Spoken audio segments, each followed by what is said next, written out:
All right, let's go ahead and condense this logarithmic expression together. Why not? So the first thing we're going to want to do is whenever you recognize that there is a number being multiplied by a logarithm, you can go ahead and rewrite that as the power. That is going to be what the power rule is. But here's one thing that gets students tricked up. Sometimes they see the power rule written like this, but a lot of times in their textbooks they see it written like this. So what I just want to clarify with you, this is the exact same rule. It's just working in both ways, right? So this is the way that we are going to work the rule for this problem because we are condensing this expression. However, when we want to expand the expression, we're going to work in this direction, right? So we're going to have an expression that looks like this, and then we're just going to rewrite it as a product going like this. So again, it doesn't matter which way you look at this. This is the exact same property. It's just working in different directions, right? You can see that it's just going, this is the exact same thing. It's just kind of a circular property in this case.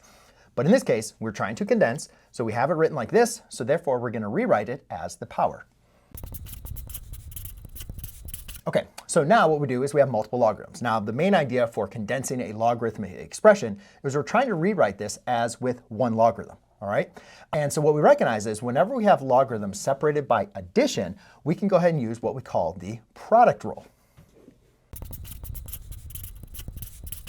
Now again, sometimes students see the problem like this. This is how we're going to use a product rule. But a lot of times your textbooks is going to write it like this.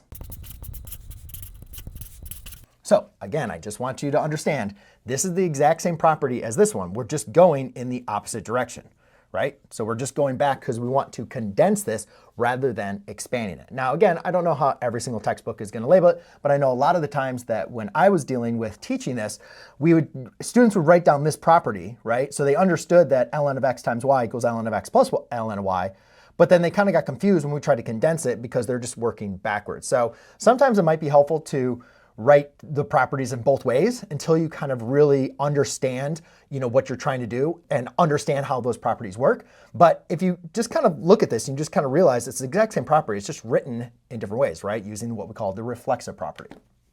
All right, so now what I can do is I can rewrite this. And again, we don't have x and y's, we have x squared and x plus 1, right? So now what we're going to do is rewrite this as a product. Now, one thing though I want you to understand, because this is another mistake students make.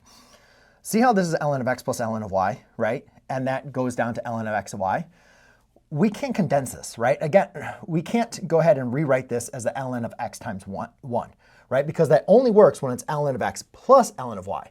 So that's not what we have here. We have the ln of the quantity x plus 1. So again, don't confuse this with that, right? So we can only work on it when we have logarithms of different arguments. That's why we can rewrite that as the product. Just a quick little note I wanted to make.